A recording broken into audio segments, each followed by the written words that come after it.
bazanywe no kwirukana no gukubita hasi amahembe y'amahanga yajyaga hagurukirizwa gutera igihugu. Nibwirire abanyamurenge, nibwirire abarundi, nibwirire abantu bose bafite ibibazo by'intambara ko z'umwijima akaba ariho ziri kandi zirimo guturuka hakugira ngo basenge Imana yo mu ijuru ibarengere muri kiriya gihugu cyabo.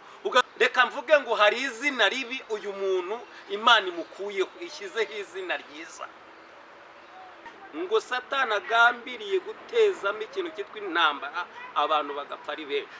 Imana iravuga ngo musenge mutisengesheje, kugira ngo abantu ni musenge kuko hari abantu baje gushyirwaho ikintu cyitwa uburinzi.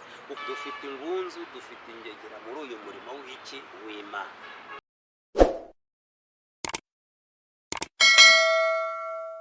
Ubwa neza mwese abadukurikiye, Imana y'amahoro ibahereze umugisha. Nkuko muri kubibona kuri kamera zacu turi kumwe n'umukozi w'Imana Jean d'Amour. Tumaze iminsi dukoranye ikiganiro, ariko noneho nongeye kuvuga kugira ngo dukorane ikiganiro. D'Amour, rame gatanu yakugira Imana, ubwo narama gatanu nibaza atari na karindwi cyangwa gatatu. Imana yo yavuze ngo baba navuba aho nyine, ariko ntabwo izanamo ibiharwo, mbabarire cyane. Icyo yanditse ba yaracyanditse. Cyanditse ba yaracyanditse. Icyo yanditse ba yaracyanditse. Okay, Imana ishimwe cyane. Ndakarama nawe urakarama inshuti yanjye. Amen. Uyu munsi ariko noneho ndabona watuje cyane, sinzi niba ibintu biza kuba buhoro. Buriya hariho umunsi wo gutuza n'umunsi wo kwishima no kurira, byose Imana irabigena. Imana irabigena ibintu byose bikagenda neza cyane. Reka musabe kugira usoza abakunzi bacu. Ndabashuhuje mu izina rya Yesu abakunzi biziye tuducano bose, ni tubahaye ikaze. Bagubwe neza, basanzwe baguwe neza. Harimo abantu bataguwe neza. Ushingiye kuki? Ushingiye ku umubwiriza. Erega reka mubwire Pascal, Imana yaravuze ngo sindi umwana w'umuntu yicuza. Muhanga yaremye aravuga ngo ni nyakatiza mwisho. Imana yaremye uretse wumve, Imana yaremye urumva ngo watuma ninjira mu cyanditswe kandi ntabishaka. Injiramo ingiya buriya uzacunge umusaraba. Hari agati kamanutse, ubona kandi gatambitse. Yego, uriya musaraba utambika, ari agati gatambitse, gasobanura igihe cyangwa se imivukire yawe n'ubuzima ugomba kubaho n'ubwo ngubwo nyine. Noneho urabona ko ari agace kamanuka, hanyuma igihe wavutse ugomba no gupfa. Yego. Noneho ko ari agace kazamuka, ni ukuvuga ngo igihe bagushyinguye, yego, ari agace kabazwa ngo ugiye kubazwa imirimo yawe. Ubizi? Yego. Ubizi? Komeza umbwire rwose. Uzacunge neza iyo bagiye kugushingaho umusaraba. Niba wushinga mu gatuza cyangwa se mu nda, kati reba hano ariko ahangaha mu mutwe neza neza. Ugomba kujya kubazwa ibyo wagize gute wakoreye mu isi. Yaba ari bwo busobanuro bw'umusaraba. None kwikomereza ibyo byo ntabwo bizi. Byihorere, buri muntu wese afite ibisobanuro bye. Urumva kimwe nk'uko nanone buriya hari abahanga muri uru rugendo, ariko nanone Imana ikatuvuga ko nta muhanga muri uru rugendo. Niyo mpamvu Umunyarwanda yaravuze ngo nta mukuru utagira mukuru we. Haleluya, amen, haleluya, haleluya. Twakomeje, nta mukuru utagira mukuru we. Hanyuma ndashaka kugira ngo uzategure icyo cyigisho tumenye ngo umusaraba usobanuye iki. Ariko buriya uziko buriya buretse uwo bawushyizeho n'uwo batawushyizeho, kuko hari abantu batajya bashyiraho abantu imisaraba. Abajehova, abayisilamu, nanjye nibyo naringiye kukubwira. Tumenye ngo itandukano ry'ibyo bintu ni. Hanyuma rero twagiye tugeze mu isi igoye cyane, hamwe urumva uherukana n'umuntu yari umunyembaraga bwaca mugahura asukumwa cyangwa se agendera kuri bekiye cyangwa se insimburangingo, ariko mu by'ukuri mu buryo bw'umwuka atari mu buryo bw'umubiri. Ubwo turi mu buryo bw'umwuka. Ni ikintu kiri gutuma abantu basubira inyuma cyane. hanyuma Yesu ubukuru yavuze yaravuze ngo mu bihe by'imperuka hazaza ibihe birushya, ubwo abantu bazaba bikunda badakunda ababo bakunda imiya. Ikindi cya kabiri, muri mwe hari abinjiye baraseseye.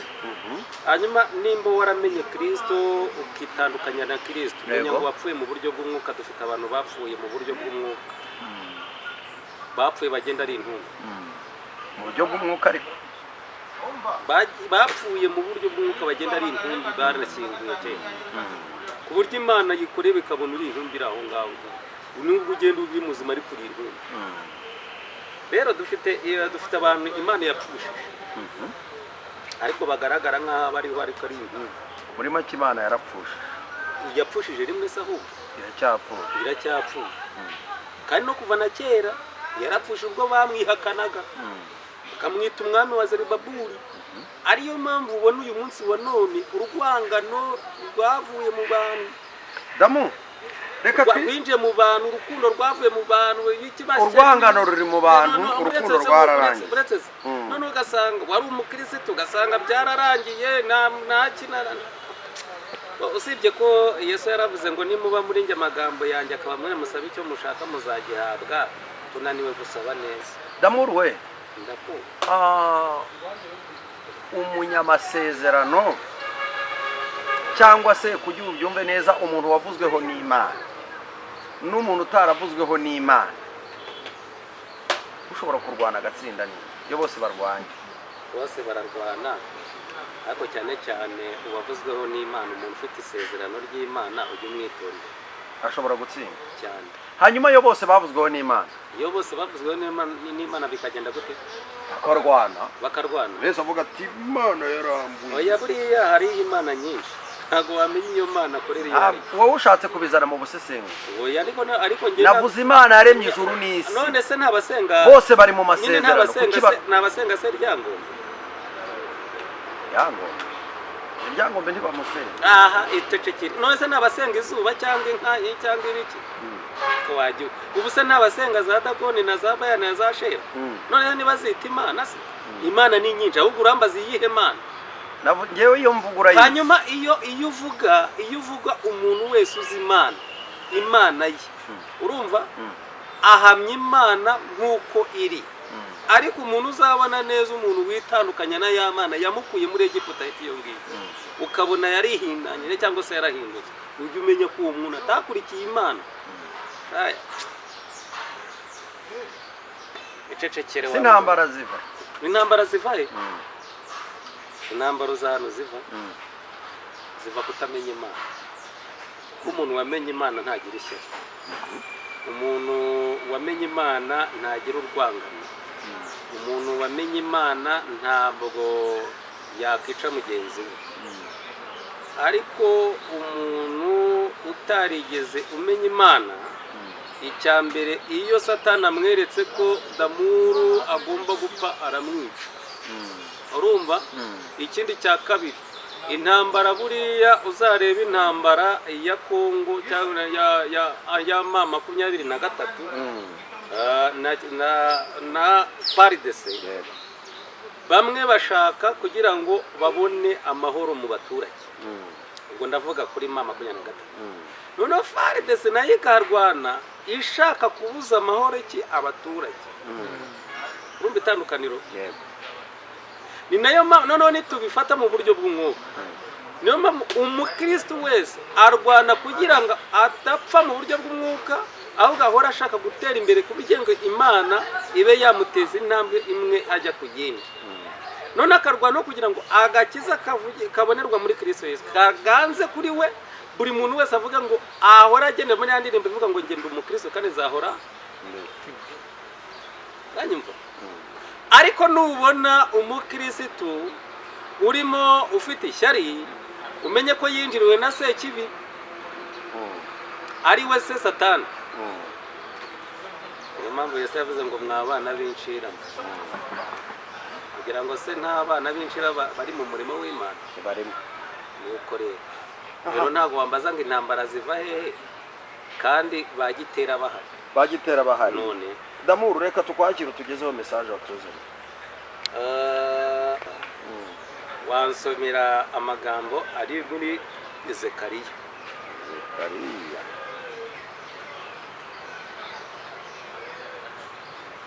ibice bibiri. Bibiliya iravuga ngo hari amahembe 4 n'abacuzi 4. Yego 7 n'umunani ntabwo ndahagera yego ntacyo buvuga. Zekariya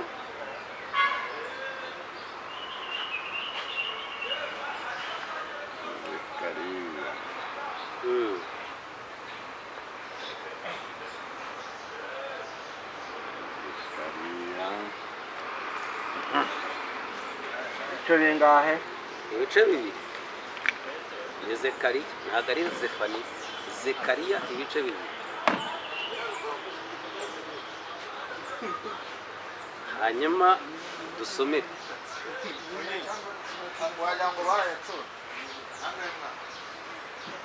ibice bibiri.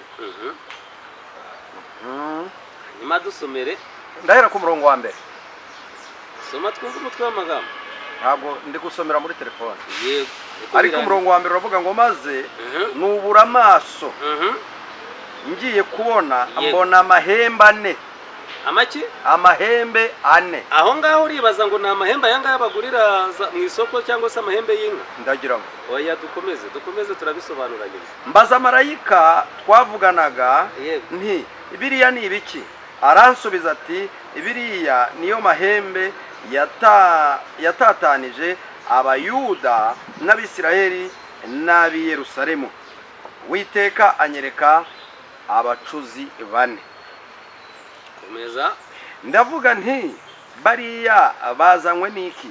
Aransubiza ati uzi ko aya mahembe ariyo yatatanije abayuda ntihagira uwegura umutwe.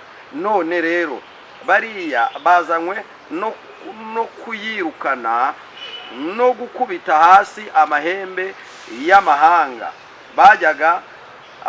yajyaga ahagurukirizwa gutera igihugu cy'Ubuyuda. Amen. Akabatatanya. Amen. Ariko ndawusubiramo. Nushaka usubiremo. Nushaka uhere hejuru ku gice cya oya 3. Uwiteka anyereka abacuzi 4. Ndamubaza nti bariya bazanywe n'iki?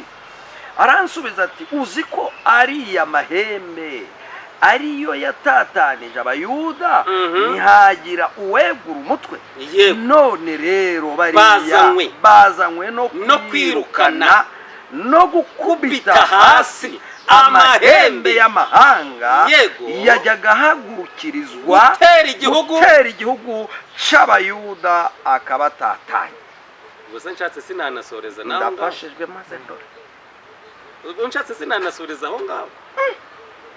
Buri muntu wese uranyumva neza Pascal? Yego. Bundi uyu mugabo ngo yari mu buryo yari mu buryo bw'iyereko. Hanyuma ngo Imana iramusanga imwereka amahembe. Ubwo yamwerekaga ibigirwamana byinjira hehe? Aho ngaho mu gihugu cy'Ubuyuda. Ariko amahembe mu buryo bw'umwuka ni ibigirwamana, ni imyuka mibi, ni n'amaruzi n'ibiki byose ubwo hafi aho ngaho. Ntabwo ara reka tubwire abadukurikiye ntabwo ari amahembe y'inka yoherezwaga. Ntabwo ari amahembe y'inka yoherezwa, ahubwo ni imyuka mibi yateraga abana b'iki b'Imana. None iyo yazaga cyangwa se iyi myuka iyo yazaga gutera aba bana b'Imana, none ngo nta muntu n'umwe weguraga umutwe, ahubwo bahoraga baryamye aho ngaho hasi. None ngo Imana ibirebye irababara cyane, ngo abantu bitiriwe izina ryanjye nibo bakora ibi bintu koko. noneho ngo Imana isanga uyu mugabo iramwereka iramuga ati noneho ngariya mahembe niyo yatatanyije abayuda n'abisirayeli ngo ntihagira umuntu n'umwe wegura umutwe. yego undi ntarangira ati none se bizagenda bite? ati noneho reka nze nkwereke ngimanura ikintu cyitwa abacuzi bangahe bana aribo bamarayika bari baje gutabara ubwoko bw'Imana. ariko nshatse nanyarukira naho ngaho umama rwose nagira ngo mbwire abadukurikiye ko hari ubutabazi bw'Imana bumanukiye abantu bayiringiye. haleluya hanyuma nibwirire abadukurikiye ko abantu baterwaga n'izi mbaraga z'umwijima, nibwirire abanyamurenge, nibwirire abarundi, nibwirire abantu bose bafite ibibazo by'intambara ko Imana imanuye ikintu cyitwa ubutabazi bw'ibanze. reka mbabwire none se ntihabaho ubutabazi bw'ibanze se? yego umuntu yakoze impanuka hanyuma hari ubutabazi bw'ibanze mu gihe ambulance itaraza cyangwa se hari abaganga hafi aho ngaho bari aho ngaho bahita baza gutabara wa muntu ugize icyo kibazo. umubyeyi uri kunda utegereje wenda ko abona muganga ahabwa ubutabazi bw'ibanze. rero Imana nayo itanze ubutabazi bw'ibanze ku bantu bari mu kaga gakomeye kubera ko hari imbaraga z'umwijima zateraga aba bantu. hanyuma Imana yitegereje ububabare uburibwe, ndavuga ku bantu barwaye, ku bantu baterwa n'imbaraga z'umwijima. hanyuma Imana imaze kubitegereza iravuga ati none reka mboherereza abantu 4 bagomba kurinda uyu muntu. none uyu muntu ni muntu ki? ni umuntu witondera ijambo ry'Uwiteka akarikomeza. Bibiliya ivuga ngo kiravuga ngo bana bato muri ab'Imana kuko babandi mwabanishije n'ab'isi wanesheje, n'iza mbaraga z'uw'isi wanesheje. ntago ari umwana w'umuntu wanesheje, oya niza mbaraga zigukurura. ariyo mpamvu usanga hari umuntu ukora icyo akavuga ati njyewe narehemukiye runaka reka ajye kumusaba imbabazi. ni imbaraga z'Imana zimanukiye muri we zanesheje icyaha. ariko ubundi mwanesheje icyaha? oya kuki mwemerera? Yesu aravuze ngo murwanye Satani wazagira gute? azabahunga. uyu munsi aho kugira ngo urwanye Satani ahubwo urimo uramusanga. hari abantu bakorera Satani kandi bavuga ngo bakorera iki? Imana. urumva? ni nayo mpamvu uzasanga wambaje ku kintu cy'intambara. niyo mpamvu uzasanga uyu munsi wa none abarundi batumva bimenye, batumva bimwe abandi bumva ibindi, ugasanga bari gutya barizunga desordre hariya niko babivuga.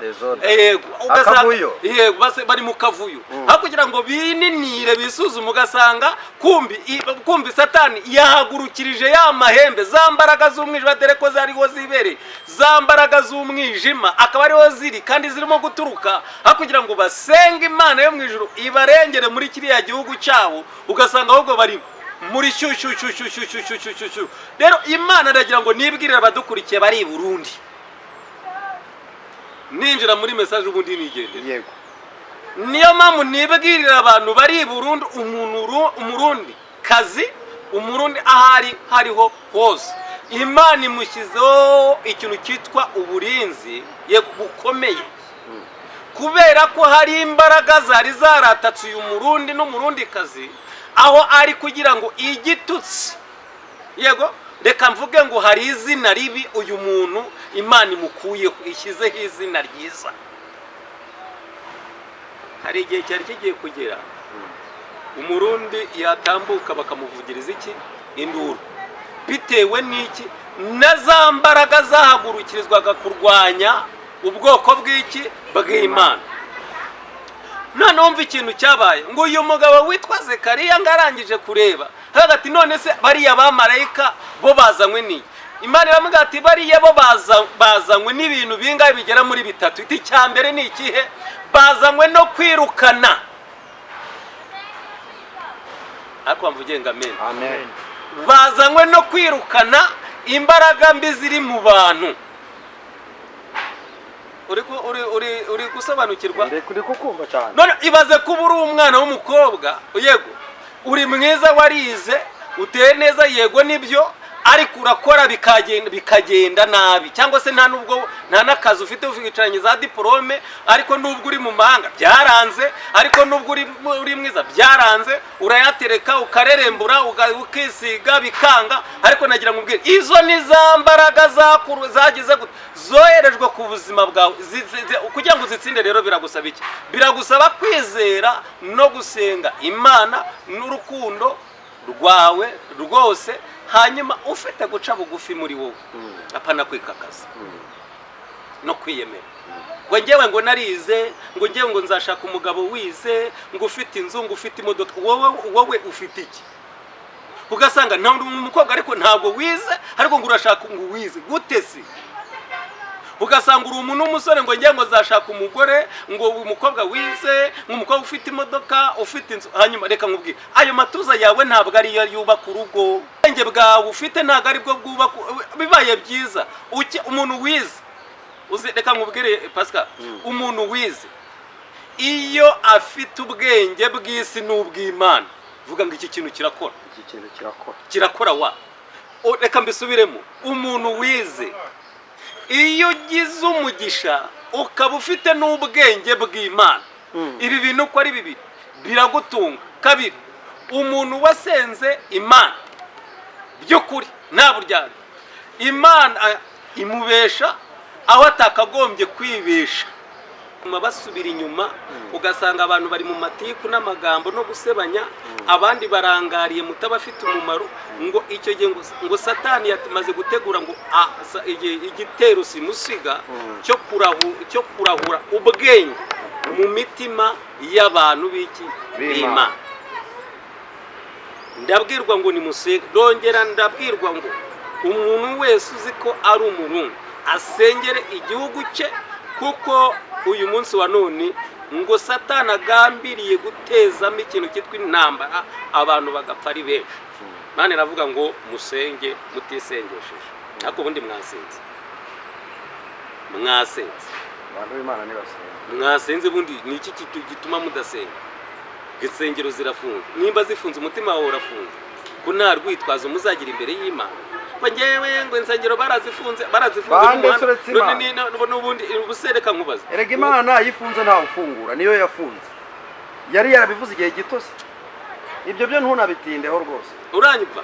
Reka nyako mwagiye mubwiza abantu ko Bibiliya ngo abazi Imana yabo bazakomera n'imana gukomera bakora iby'ubutwari. Ikavuga ngo hahirwa umuntu udakurikiza imigambi y'ababi, nahagarare mu nzira z'abanyabyaha nicare n'abakubaye. Uyu munsi wa none ukaba uhagarara mu nzira y'abanyabyaha. Nimba uri umwicanyi nawe ugahagararana nawe, cyangwa se ukagenda nawe ugatindikira ibyaha ugahishura umunyabyaha. Kubera iki? Abantu mufite ubugome bwo mu mitima. Ni iki cyabibateye?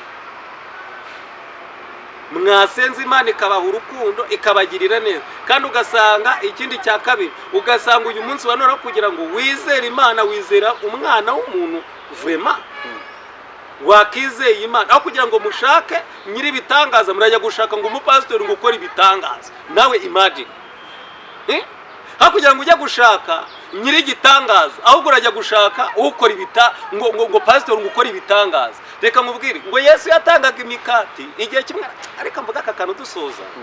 Igihe kimwe ngo Yesu ngo baza kubiga atari ko rero hano hari abantu icyiza twabakorera niki, none mbabwire baze uyu munsi wa none biyirize kuri mugoroba tubaho imikati. Ngo abantu baje kurya iyo mikati ni mugoroba, ngo bagiye bavuga ngo Yesu ngo ari gutanga iki imikati, ngo ahaza abantu ari benshi. Ngarangije ngarabareba abona ko hari abantu baje bashaka imikati ariko batari baje bashaka iki agakiza. Dufite ingunzu, dufite ingegera muri uyu murimo w'iki w'Imana. Yego, bisubiremo, dufite ingunzu, dufite ingegera muri uyu murimo w'Imana. Dufite abapastori bataye umuhamagaro ariko batacyambaye wa mwambaro wa pastori, ahubwo bambaye umwambaro w'umwijima kugira ngo bakure ibyizerwa mu mitima y'abantu by'abakunda Imana, batukisha izina ry'Uwiteka. Kandi siko byagakwiye, kandi ntago ariko byakagombye rwose pe. Rero Imana yambwiye ngo abantu nimusenge, kuko Imana ishaka gukura imbaraga ziri mu mitima y'abantu bakunda iki Imana. Imana irambwira ngo abantu nimusenge, musenge, kuko hari abantu baje gushyirwaho ikintu cyitwa uburinzi, kuko buri muntu wese agiye afite abantu bane bagomba kumurinda, aribo bantu b'abamarayika. Rero Imana y'amahoro ibahumugisha. Urakoze cyane ku butumwa bwiza uduhaye. Nimero ya telefone 0782 ni ya WhatsApp mfite. 0782